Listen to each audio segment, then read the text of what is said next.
What is going on, Swoopers? Welcome back to another episode of Swoop Luke, a Bali edition of Swoop Luke. We'll be talking about the loss to the Lions and where we go from here. Let's get into it. So before I do get into it, again, I just want to say that I appreciate all the support. The channel is kind of starting to take off a little bit more this year with just a bunch of subscribers. We're nearly at 4,500, which means we're nearly at the 5,000 mark, which is something that I've wanted to achieve for a long time, and thank you all. And I can still see that there's like nearly 50% of people who aren't subscribed that are watching. Please, if you are watching, if you enjoy even a little bit of what I say, hit that subscribe button. I really do appreciate you all. As you can see, because I'm in Bali, I'm filming a video. But look, let's get into this review and let's see what the hell happened. To start this game, we went into it without a recognised ruckman. Of course, Mason Cox out with their hematoma, Darcy Cameron out with that knee injury, and he's going to be out for another 8 or so rounds. We go in with Daniel McStay as the main ruckman, helped by Ash Johnson, and then helped a little bit by Billy Frampton as well. So we're losing 2 of our key forwards in Johnson and McStay to go into the ruck. And on top of that sort of ruck problem, we have the Jack Crisp situation. I'm not going to really go into it too much, but pretty much, you know, Crispy gets that video released, and then you could just see, for me personally anyway, I can see the morale of the team get sapped as soon as the game started. I'm not going to blame that on what happened because we did start off very well. We kicked the first couple of goals, we're getting those sort of clearances, and then, you know, we kicked 5 or 6 goals in that first quarter, and then going into that second quarter, we win the first couple of clearances, and then Brisbane's midfield just sort of turned it on. They kicked 6 unanswered goals in the second quarter, and we just couldn't get a look into it. We went goalless in that second quarter, and then, you know, you think, okay, but wait, we might be able to come back a little bit. And then the third quarter happens, Brisbane kick another 4 goals, and they go 10 unanswered goals in a row. You're not going to win a lot of games when opposition kicks 10 goals in a row against you. Their midfielders, Ashcroft smashed it, Dunkley, Neil as well. And then you've got Oscar McInerney, who is just smashing the ball forward. He had 11 clearances of his own, which is insane. I think he had plus 40 ruck taps as well against McStay and stuff, who fought as much as he could. But, you know, they're not ruckmen, so it sucks. But, you know, it is what it is. The thing with this game was that Collingwood actually had more scoring shots than Brisbane. I know we got smashed in the centre and the clearances weren't up, and, you know, we lose, you know, that ruckman and we're bombing it in long and stuff like that. But we had more scoring shots than Brisbane did. We just couldn't convert. At one stage, I think we were at the end of the game, I think we were like 11-17 or something like that, which is insane. And then Brisbane at one point was 17-7. So you could see how it's a flip of the coin, that you flip those around and we win, you know, that game pretty much.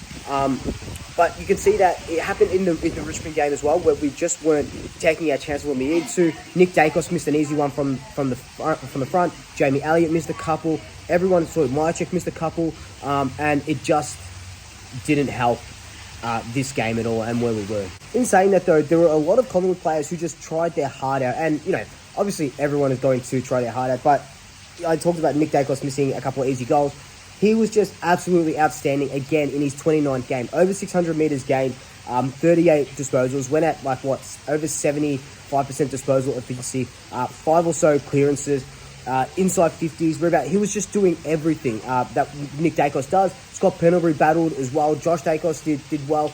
Look, everyone played as best as they could, but it just was one of those frustrating games that Collingwood does where we don't put in, we don't put teams to the sword, and it's something that we've done for so long. And, you know, that period of no goals in the second quarter and then going 10 unanswered goals, it's the worst that I've seen us play under McRae, and it's the worst I've seen us play for a couple of years, really, because it was bad. And I guess, I don't know if that's an overreaction or not, because we were getting the chances, we just weren't converting. But non-conversions is bad football, and you can't win games by kicking 17 points. I remember in 2010 we versed Saint Kilda in maybe round 4 or something like that. I can't really remember, but I know that we finished the game. We lost. We got smashed. We finished the game 4 goals, 17.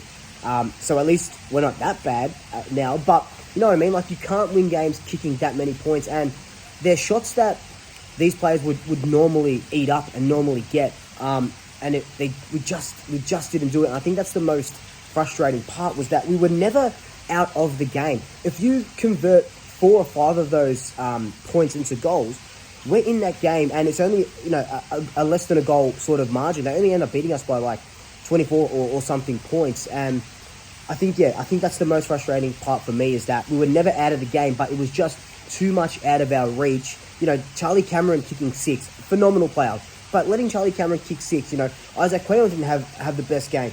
Cam Rayner kicking 4, that's 10 goals between 2 players. It's really, really frustrating. It's really bloody frustrating. But look, you know how sometimes I like to turn negatives into positives, you know? This game really showed us, or before I say that, this game, we haven't beat Brisbane since 2019, the Dane Beams curse. So, you know, bloody hell, that's insane. So I think that's 5 games in a row that they've beaten us.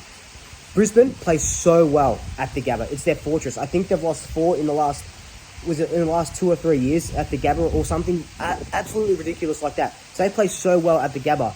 Maybe if we versed them at the G, that stuff, it wouldn't happen, you know what I mean? But it is what it is. You play the teams where you play the teams.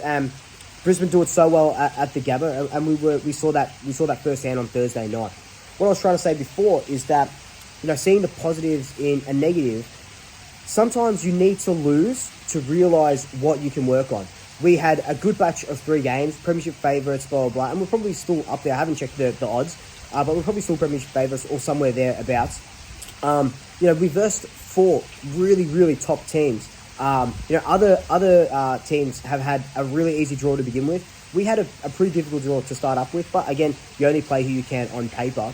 But this loss is going to highlight areas that we need to work on. Obviously, the biggest area is the ruck situation. So in my preview, I said that we were going to sort of rove to McInerney's ruck tap stuff. That just wasn't working out. It just didn't work out. What was happening, like I said before, McInerney was just punching the ball as far as he could, and their midfielders were just reading it better, getting to the fall of the ball. And then we have the 6-6-6 rules that we just mess up, and that's just so un-Collingwood-like. So that's definitely going to be something that we're going to need to work on. What happens in this ruck situation until Mason Cox comes back in maybe 2 or 3 weeks. So we're still a long way out before having a recognised ruckman. Don't tell me, oh, let's put Steen in. He's 19 years old, really skinny. He'll get absolutely monstered. We'll probably be worse off if we have Steen. Yes, at least having a ruckman kind of helps you. You know, you can kind of put Dan McStay and Ash Johnston down back. But I think they did well enough. It's just that we only had a week of training with this ruck setup before this Brisbane game. So now we're going to have 2 weeks. We're going to set up a little bit better. We're going to know what to do and what not to do thanks to this loss. One other thing that Brisbane did really, really well was that they rebounded extraordinarily. They rebounded extraordinarily. We know that we play do or die football. I think it was David King or someone said we play Russian roulette footy. And you see that a lot where we either get the free kick, give the handball, and we go right through the middle, down the corridor, hit up a target, goal. That looks chef's kiss. That is phenomenal when that works out. When that doesn't work out, and we saw it, I can't remember what quarter, but someone laid a tackle. It might have been Isaac Quayle laid a tackle deep in the Brisbane forward 50. We get the ball immediately, handball, try to play on and go. Then we get tackled, it's dropping the ball, they get the free kick, they play on, they score a goal. That is Russian roulette footy at its finest. And maybe we've got to find a balance where our defenders aren't pushing right up the ground because it's hard for them to come right back. You know, at one point I saw Darcy Moore, you know, trolling in that sort of half-forward line. So, yes, it looks beautiful. That corridor play looks phenomenal, looks beautiful. It's what we come to know and love about this new Collingwood team.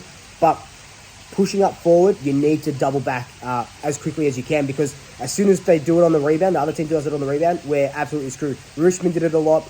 Geelong did it just heaps and heaps, where we'd be 1 or 4 out.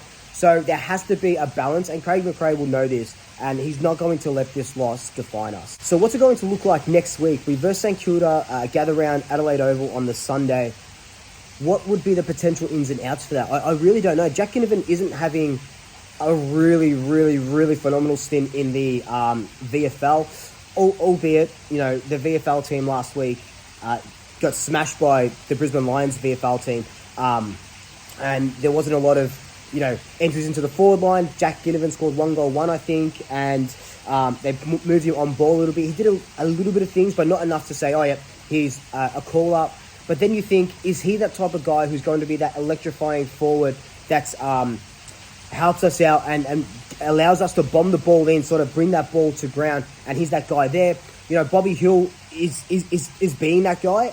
He scored 2 very nice goals on the weekend, but I don't really see any changes. Maybe what happens is Reece McInnes comes out of the team.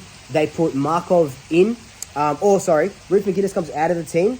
They put Jack Ginnivan into the team as that forward. Keep Markov as the sub, super sub. Love what Markov went about. He went for maybe a quarter or so. Provided lots of run and stuff. First game in black and white. So maybe that's what they do, you know. Just roll the dice. St Kilda, you know, at the time of recording, they're 3-0 at the time of recording. So who knows if they're going to be unbeaten by the time that gather round comes around. But yeah, maybe Jack Ginnivan, even if he hasn't had that good of a stint in the VFL, I predicted before that he needs at least 2 games in the VFL when he came back from suspension, and he's had 2 games in the VFL. So maybe he gets that call up. He has a good training week. Maybe he gets that call up, and he is our guy against St Kilda, because we definitely need something going forward. But anyway, guys, this has just been my quick preview. Look, it is a little bit of a scattered preview because I was watching it at a bar, so I didn't really have a good view of the game. I'd love to watch a replay and really, you know, have a look and see what happened. But look, I appreciate you all. I'm about to jump back into the pool right now. But look, happy Easter for those that celebrate. Happy Easter. If you don't celebrate, happy long weekend and happy chocolate eggs. But look, love you all. Leave your thoughts and comments down below. How do you think we did? What is there to improve? Positives, negatives, leave them all down below. But until then, like, comment, subscribe, stay family, stay friends, stay pets. And until next time, double shackers. I'll swoop you later.